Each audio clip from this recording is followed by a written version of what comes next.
റീമേച്ചി, ഈ urinary track infection ഇന്ന് പലർക്കും ഉള്ളൊരു പ്രശ്നമാണ്. UTI എന്ന് പറയും. ഇതിന് മെയിൻ കാരണം എന്താണെന്ന് അറിയാം നിങ്ങൾക്ക്? മെയിൻ കാരണം ബാക്ടീരിയ.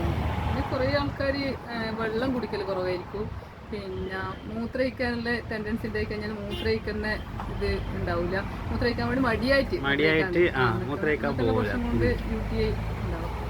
ഇത് സ്ത്രീകളിലാണ് അധികം കണ്ടുവരുന്നത്, കുട്ടികളിലും. പിന്നെ സ്ത്രീകളാണ് ഇപ്പോൾ പുറത്തൊക്കെ പോയാലും മൂത്രമൊഴിക്കാൻ മുട്ടിയാലും മൂത്രമൊഴിക്കാണ്ട് ഇങ്ങനെ നിൽക്കും. അത് മടി കാരണമോ ഈ ബാത്റൂമിലൊക്കെ പോകേണ്ട ഒരു പ്രയാസം കൊണ്ടാണ് അത്. പക്ഷെ നമ്മൾ ഒരിക്കലും അങ്ങനെ ചെയ്യരുത്. ഇത് മൂത്രമൊഴിക്കണമെന്ന് തോന്നിയാൽ അപ്പോൾ ഒഴിക്കുക. ഓക്കെ. സിവിയർ ആയിട്ടുള്ള UTI വന്ന ആൾക്കാരില്ലേ, പിന്നെ ഒരിക്കലും കറക്റ്റ് വെള്ളം കുടിക്കാണ്ട് നിൽക്കൂല.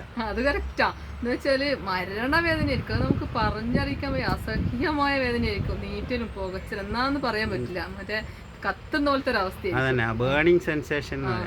ഒരു ബേണിംഗ്, അതായത് കത്തുന്ന പോലെയുള്ള ഒരു വേദന ആയിരിക്കും. അതുകൊണ്ട് വന്നു കഴിഞ്ഞവരെന്തായാലും വെള്ളം കുടിക്കും.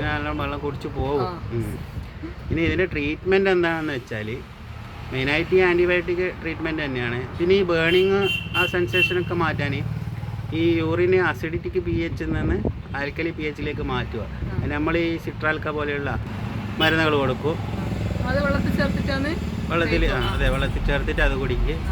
അത് മെയിനായിട്ട് ഇത് തന്നെ ആസിഡ് pH നിന്ന് ആൽക്കലി pHയിലേക്ക് യൂറിനെ മാറ്റിയാൽ ആ ബേണിങ് സെൻസേഷനൊക്കെ മാറിക്കിട്ടും.